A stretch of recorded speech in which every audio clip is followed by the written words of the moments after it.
થી રસ્તાઓ ધોવાઈ ગયા છે। સાવરકુંડલા રોડ પર 100 થી વધુ ખાડા પડ્યા છે। રાજુલા બાયપાસ રોડ પર મોટા ખાડા પડી ગયા। રાજુલા પંથકમાં ભારે વરસાદથી લોકોને હાલાકી પડી રહી છે। તાકીદે રિપેરિંગ કામ કરવા માટે લોકો માંગ કરી રહ્યા છે।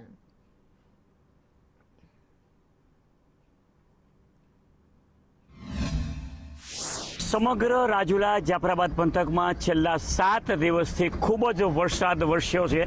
ત્યારે સમગ્ર રાજુલા જાફરાબાદ તાલુકામાં તેમજ શહેરના મુખ્ય માર્ગોમાં રસ્તાઓ પર ખૂબ જ ખાડાઓ પડી ગયા છે। રસ્તાનું ધોવાણ થયું છે। હું આપને દ્રશ્યો બતાવીશ કે હાલના આ દ્રશ્યો છે રાજુલાથી સાવરકુંડલા અમરેલી રાજકોટ જવાના મુખ્ય માર્ગ પરના જે આપના દ્રશ્યો બતાવું છું। આ દ્રશ્યો થોડા જ સમય પહેલા અહીંયા ખાડા બોરવામાં આવ્યા હતા તંત્ર તરફથી, પરંતુ ફરીથી ખૂબ જ વરસાદ હોવાના કારણે આ ખાડાઓમાં છે તે ધોવાણ થયું છે અને હાલ રાજુલા જાફરાબાદ તમામ વિસ્તારો તેમજ શહેરના જે મુખ્ય માર્ગો છે ત્યાં અત્યારે ખાડાઓ પડી રહ્યા છે।